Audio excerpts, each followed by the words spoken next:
Welcome to another fibre laser learning lab. Today we're going to go on with our hunt for colours. Now, in an earlier session we managed to eventually get to producing quite a few reasonable colours on this colour swatch. As you can see, most of these colours are a bit fickle in that you have to look at them in certain types of light, but there are one or two like these here which remain pretty stable regardless of how you look at them. And what I'm going to do, I'm going to use this colour here as a starting reference for today's session. We're going to make that the standard colour, and I'm going to vary the machine parameters and see how we affect this colour with various machine settings, because I want to find out if we can control the surface in some way predictably. If it is a pattern of surface disruption, I'm fairly confident there will be various ways in which we can get to that disruption by playing with certain parameters. So on this swatch I've got 6 columns and 10 rows, so I can get up to 60 tests on each one of my swatches. So I'm going to be using the parameters from that maroon test, and I'm going to start off each one of my tests either at or close to that parameter, and then we're going to change the parameter. First of all, I'm going to change the power, then I'm going to change the pitch between the line spacing. At the moment we're still staying with a very simple horizontal line spacing. There are many other combinations of line hatching that I can use. I can use double hatching, cross hatching, 45 degrees. I'm going to keep it very simple at the moment and just hunt in this one simple straightforward area. Leaving the pulse width the same, I'm going to be changing the frequency, because I think that as I stay with the pulse width and reduce the frequency, I shall also be able to reduce the power in the pulse itself. Although I'm going to stay with a line's pitch of 0.001 1 micron, I'm going to then be changing the spacing horizontally between the pulses. I'm then going to be changing from a frequency of 500 kilohertz, which is generating peak power for a 4 nanosecond pulse, and I'm going to drop that down to 300, which means I'm going to reduce the power of that pulse, and in addition I'm then going to run down the speed range. So we shall have a direct comparison between two sets of results for different power into the pulses. The plan for these first two columns changed when I was in the workshop, and what I've done, column A and column B are exactly the same. The only difference between them is the way in which the scanning was done. The first section was done in the way that I've normally been doing the scanning, which is starting from the bottom, going backwards, scan. So it's unilateral scan. So I've arranged the scan pattern beside it in column 2 to be bidirectional scanning, like this, because I wondered whether there would be any difference to the heating effect or the way in which the surface was damaged by virtue of the scanning pattern. These were 16% power, these were 18% power, this was 20% power, which is our reference here, and there's virtually no difference between them. If I turn these very slightly to the light, you would get this and this will be exactly the same colour. It just depends on how the light catches them.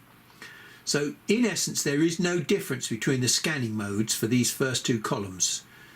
And then we've got 80% and 100%. Now there's a large change of colour down that column, and that's all due to the percentage power that we're putting into the pulse. These first 5 results here in column C, all the parameters are the same as these first two columns, except what we've done now, this first result here is at 100 kilohertz. Then we've gone to 200 kilohertz, 400 kilohertz, 600 kilohertz and 800 kilohertz. Now, as you can see, as we get around about the 500 kilohertz, which is where we should be for maximum pulse power, we should actually have this result here, just here. But either side of it, look, we've gone for gold. It's very, very sensitive to the kilohertz. Now these bottom 5 results here are all to do with the stepping increment. This one is half a micron, which is half what we've used when we used these, and it seems to have made no difference at all. This one has gone to 2 microns, which is missing this one out, which should be just here. So that's 2 microns, 3 microns, 4 microns and 5 microns. So it's fairly sensitive at this very low power to the step increment. So here we've got our standard setting, nice dark maroon, and that was with a 0.5 focus, which is on the surface of the material. Then we go to 0.6, 0.7, 0.8, 0.9 and 1 millimeter. So at 1 millimeter we still haven't changed the colour at all. Now we're talking about 1.5 millimeters. We're now losing power in the beam now, 2 millimeters, 2.5 and 3 millimeters. So focus in this instance has a dramatic effect when it runs out of its power. But we know that from previous focus test work that the power in the centre of the beam drops off fairly quickly. When we get to longer pulses, this pattern would extend right the way down, but if we had longer pulses I don't think we should get colours. But we shall experiment with that later on. Now these last 2 columns here are rather interesting because they're both change of speed. This one is 1000, this one is 1000 as well. The difference between them is that this was done at the correct kilohertz, 500 kilohertz, and this one is done at 400 kilohertz. So we're really verifying to a certain extent what we found out in column C. So as we scan down this column here, we're talking about 1000 millimeters a second, 900, 800, 700, 600, 500, 400, 300, 200 and 100 millimeters a second. Now again, when we look down this column, we go from pale blue to purple. So speed has quite a significant effect on the colour result. Now here was our standard. If we were to go to the lower power region above here, we would get these colours as well, look, golds. So the golds exist just above this mauve. There are at least 2 different ways that we can get to this gold colour with very low power. One of them's here, by making sure that we don't put enough power into the pulse, by suppressing the kilohertz. We've also got it here when we drop off the end of the focus range. We've proved that we've got it here because we were messing around with the kilohertz in this one. And here, when we drop off to very low power, because this is the percent power range, and here we are at 18%, just below this one, and we've got gold again. So there are several factors that allow us to get gold.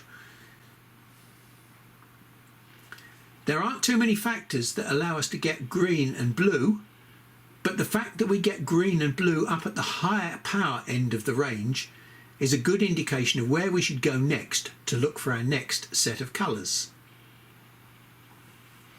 Now, much as I'd like to go and play with my new toy and study the surfaces of the colours that we've produced, I think that's a little bit premature because I think I'm more curious about something else that's popped out of these results. Now, bearing in mind what we've just said about these golds here in particular, what we've got is the standard colours here at A3 and B3 and also at E3. So these are all the same parameter, but we've also got one which matches here at F8. Now, what's the commonality between these 2 or these 3 sets of results? So I set about trying to work out what might be a common feature, because if I could find a common feature here, maybe we could find parameters which would match this common feature but not be the same parameters as we've got here. Let me just explain for a moment. Now, our pattern is made up of 2 main features. First of all, the kilohertz, which is pulsing away at a steady rate all the time, 10 kilohertz. And if we change the speed across here, then we should be changing the rate at which those pulses are being put down. Okay, the slower that we run, the more pulses we shall get per millimetre, and the faster we run, the less pulses we shall get per millimetre. So we have got control of the number of pulses per millimetre with the speed. As we've seen on this swatch here, speed changes from mauve to a sort of a dark sea green here. The next thing that we have to look at is the number of lines in this direction, which is basically the pitch per line, because this also affects the density of the pattern. If we finish up with 1,000 pulses per millimetre across this way, we could also set the pitch this way to 1 micron, which means we shall have 1,000 this way and 1,000 this way. So that means within a square millimetre we shall have 1,000,000 pulses. So my question is, provided we've got all the other features constant, like the frequency, the pulse width, the power, if we keep all those constant and we only change these two features, can we fiddle with these two features and keep the same colour? Are we doing the same amount of damage to the surface by fiddling with these two features? Well, that definitely didn't play out as I expected. At the top here, we've got 100 millimetres a second. Then we've got 200 millimetres a second, 500 millimetres a second, then the standard 800 millimetres a second, then 1,000 millimetres a second, 1,200, 1,500, 1,800 and 2,000. And that little odd one there was, I thought I'd just have a little joker in here, 500 millimetres a second with a 1.6 micron spacing. This one was still a 1.6 micron spacing, but it was done at 800 millimetres a second. This was 800 millimetres a second as well, but this time we changed the spacing from 1.6 microns to 1 micron. Go figure, look at that little cluster there. So I think we can probably see amongst this lot that speed, i.e. horizontal dots, is much more important than vertical dots. I mean, bear in mind these were all done with 20% power as well to match this here, which is our standard. And look, we've gone from green to blue to maroon. Here we've got an orange and a yellow, got a goldy yellow here, and then we're disappearing to nothing down here. So that didn't go as expected, did it? Got to think more now. What is it that's really causing this surface to change? So this is now becoming a bit of a detective story, and I think it might be Sherlock Holmes or Conan Doyle that said something like, when you've discounted all that's impossible, whatever remains, however improbable, must be the truth. I think I might have got some of that wrong. That's the essence of the quote. And in this instance, none of our information here seems to make any sense. We've shown clearly that pulses per square area is not the solution, but somewhere buried in this table is the answer to our question. It probably isn't the vertical pitch. It's more likely to be this thing here, which is speed, because we have clearly seen that speed has a significant effect on colour. But why? The only thing left is this thing here, the on-off ratio. So for 4 nanoseconds, the ratio of on to off is roughly, give or take the odd 1 or 2 here, 1 to 500.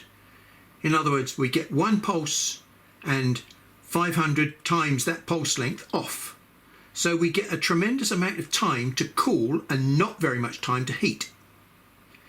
Now, how does that play into the speed equation? Well, it's pretty simple when you look at it and you think about it now, having been pointed towards it. At the high speed where we're getting very little marking, what we're finding is we're getting 250 heating pulses per millimetre. And yet when we go to the top of the scale, up here, at 100 millimetres a second, we're getting 5,000 heating pulses per millimetre. We're getting a lot more heating per millimetre when we run slowly. Even though we've got the same ratio of heating to cooling, we're putting more heat into the same area. And so therefore we're going to do more damage at slow speed than we are at high speed, because our pulse rate, which is 500 kilohertz, does not change. The only thing that changes is the faster we run, the more we spread the dots out, and the less the heating effect. So that accounts for why we're getting a significant change of colour because of the speed. Well, we got there eventually. What does it mean for us now? How can we use it? Well, in thinking where I'm going to go from here, I've had to just stop and stand back from the problem, because one of the fundamental issues with this whole colour thing is us and our perception of colour. Now, I've got some examples here that I want to show you under the microscope. Now look, very clearly, they're not a perfect match, but I think you can see that they're both what you would consider to be mauve. Pink maybe for some people. Who knows what people see those colours as? I see that as a slightly darker mauve or dark pink, but it's descriptive. There's no such thing as a colour, it's what we imagine. So let's take a look first at this piece of paper here, which is plainly one of those pigment colours that I was describing earlier, where we've got white light shining on it, but you can't see the white light. All you can see is the reflected light that comes back, which appears to be pinky mauve. So let's take a look at this under the microscope. And as I bring this into focus, you can clearly see that it's a mauve colour. The more I get it into focus, the more you realise that it's not actually that mauve. I mean, we've got some white, which is obviously reflections off of the fibres, I suspect, rather than real white. But we've got this general white background with a sort of a pinky hue to it. It's certainly, yeah, it's got the same sort of shading as that, but it's certainly not dense like that colour.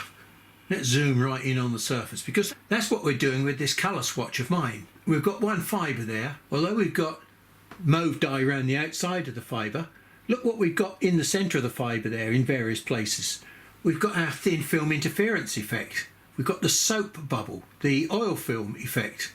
Okay, so that's not quite as pure as it looks. I wonder what this one looks like.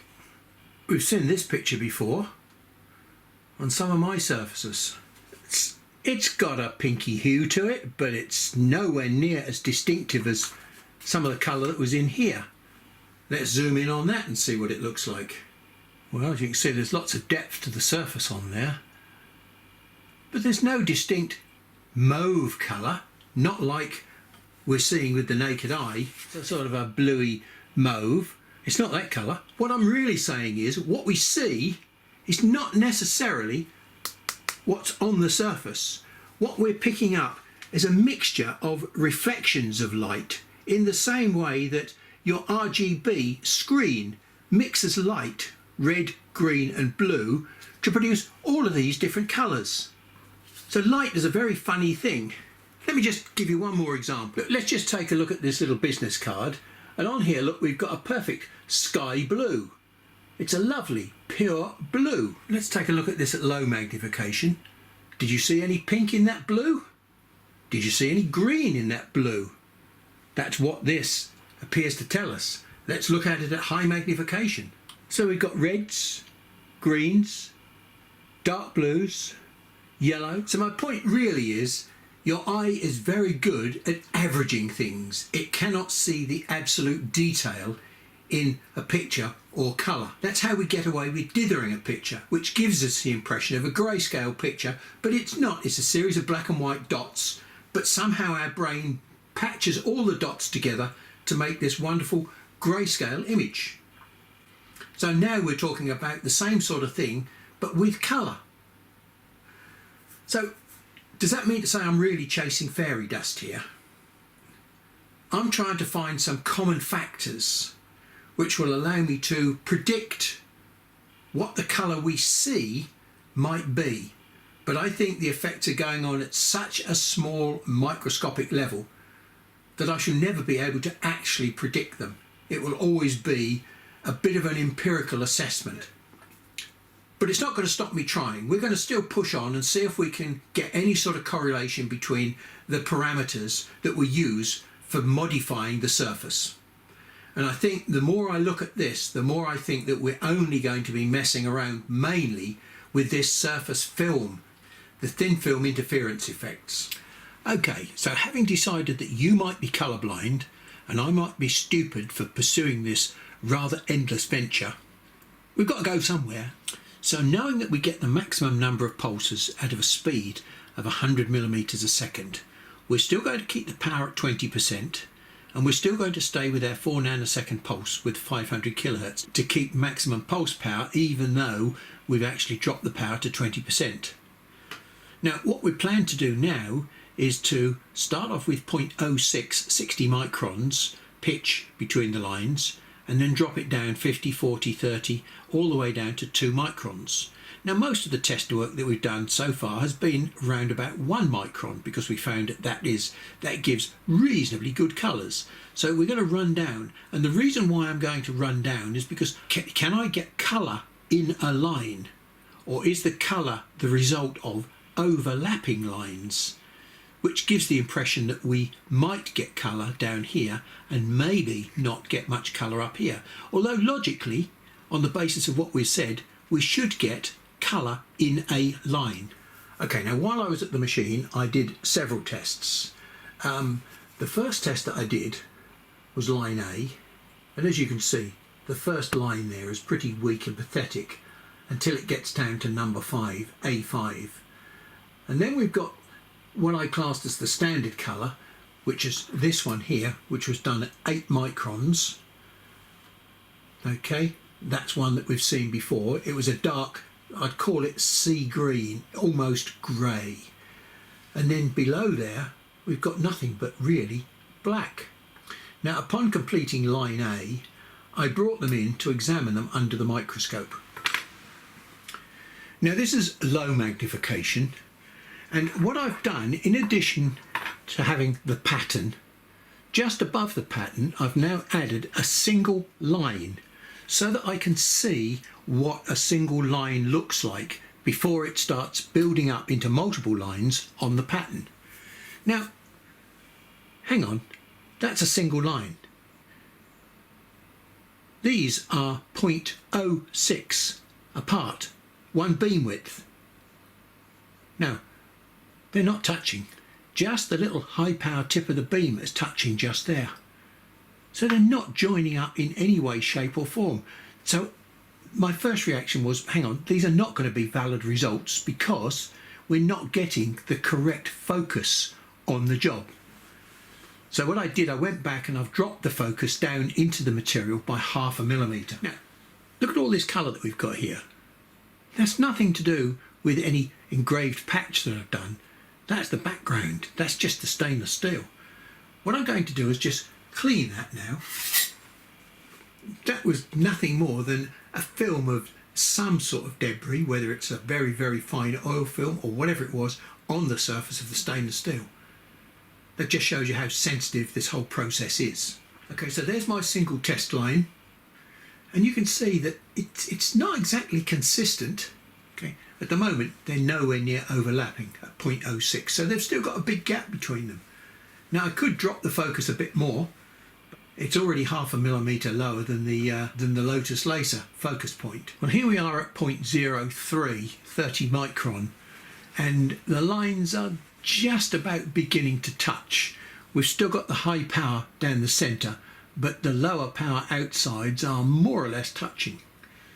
So let's go now to 20 microns. Aha! Now we're getting a little bit more colour into it. To the naked eye, this is a sort of a gold colour, and yeah, I think you can see that from the screen that might come out as gold. And the point I really wanted to make and look at here was to see whether or not my line was gold, and whether I'm producing gold lines, or whether in fact I'm producing an interference effect of some sort because of the lines beginning to touch now. So the lines are now touching. When they weren't touching, we had virtually nothing. So it would appear that touching lines in some way, shape or form are essential. That's fundamental lesson number one. The colour is not going to appear on a single line. It is as we anticipated with the butterfly wing effect, that when we're producing these, if you like, ploughed field effect of lines behind lines, we get some sort of colour effect. Now here we are at 10 microns, and as you can see, the individual line thickness has not changed at all.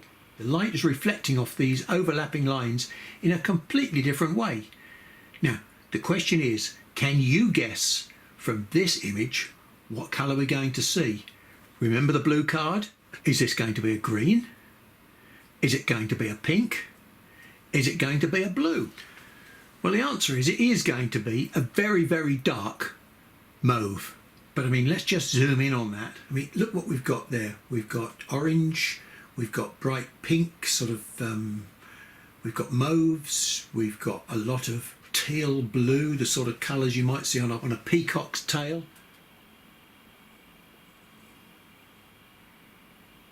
You might just be able to see that that is basically a very dark purple. And the one underneath of it, which is just dropped down by 2 microns now, is our very, very dark sea green. Let's go and have a look at that under the microscope. Well, yes, I think you would probably think that you could see green in there, but you certainly can't see any light green. It's almost a black when you look at it in daylight. And there is no hint of any green in our single line along the top there. Again, the same line combined at different spacing as producing these different effects. So it must be a surface texture or thickening of the film between the lines that's causing this problem, because we're running at a constant speed now.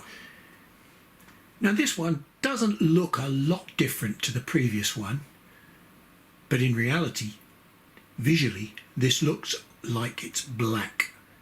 Now, this line at the top here has no spacing element to it at all, so it cannot be affected by the parameters that we are setting for this. So that's why I've drawn that line there, because that gives us a constant view of what's happening. We're not changing anything except the spacing between the lines, and we're getting these strange effects.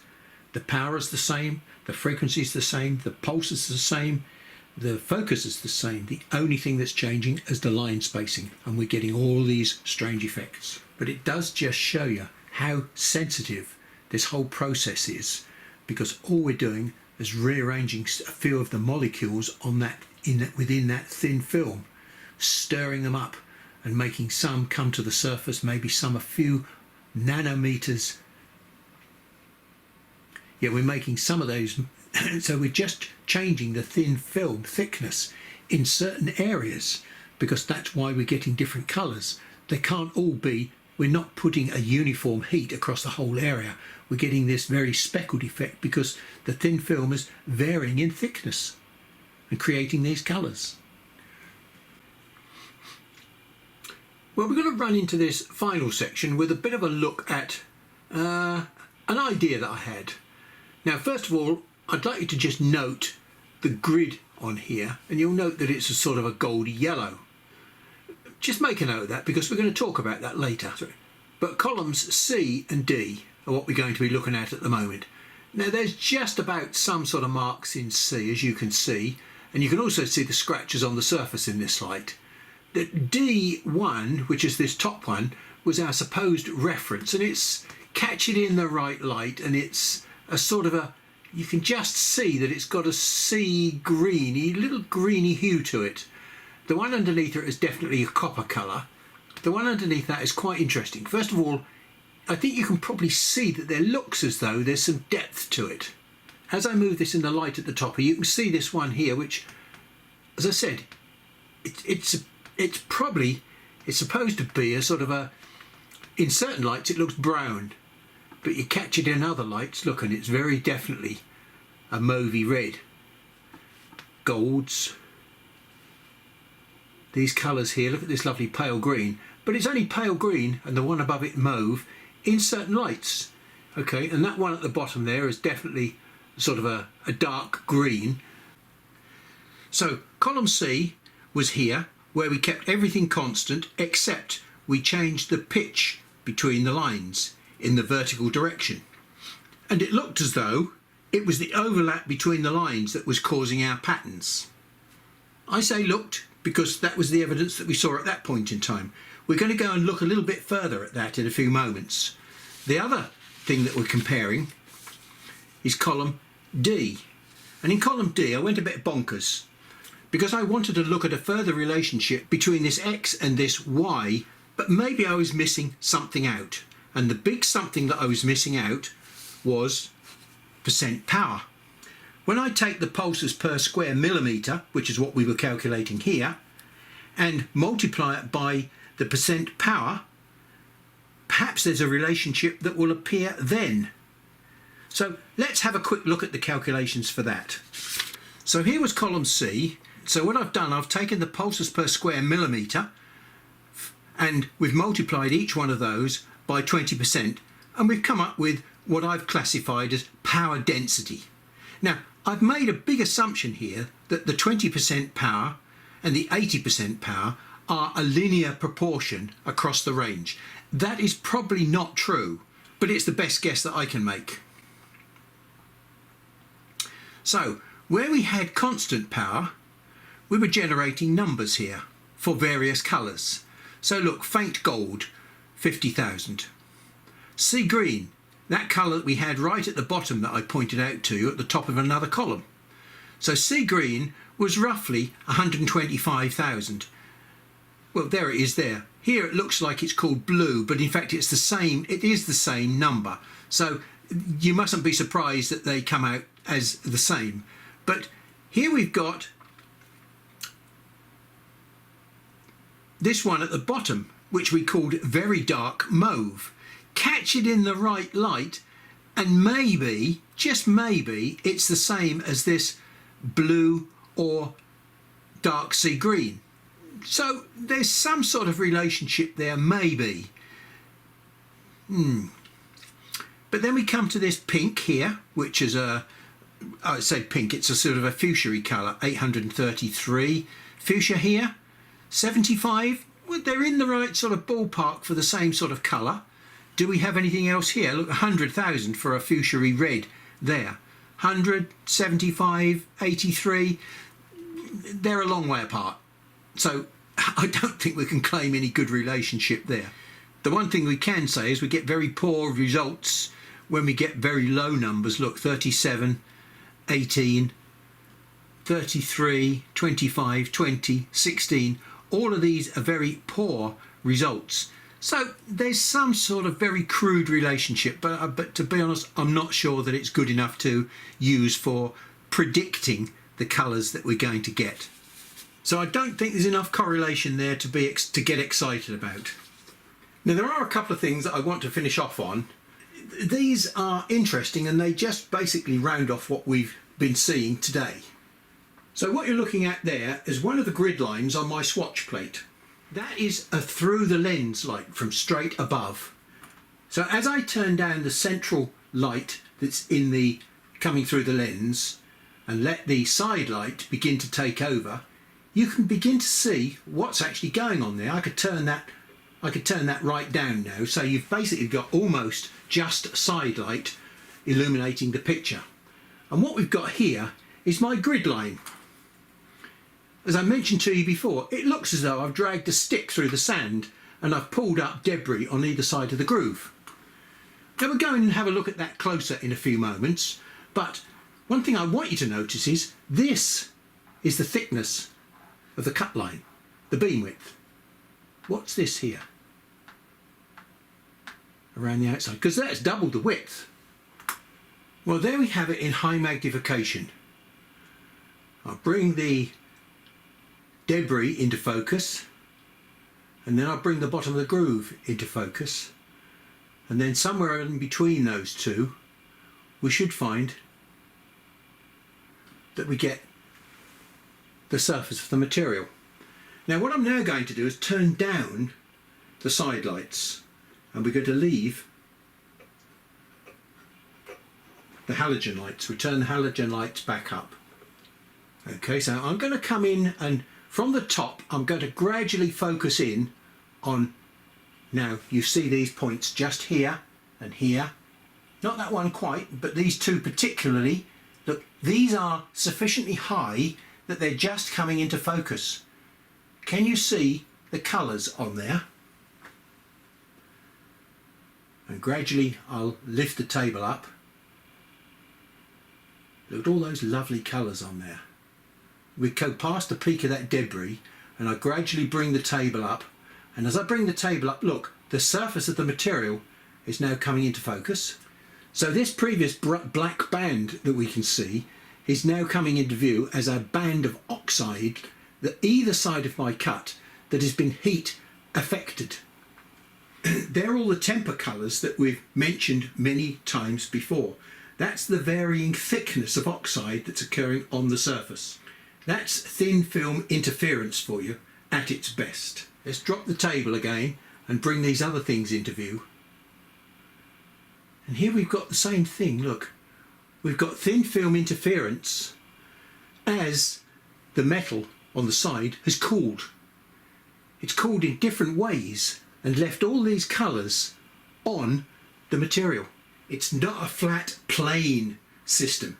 If we've got any sort of variation in the surface structure of the material, these lights that we can see here are going to bounce off, and they're going to interfere with each other. We happen to be seeing them here right close up. You will not see them right close up, and you will see these as a mixture of colours because they will combine before they hit your eye.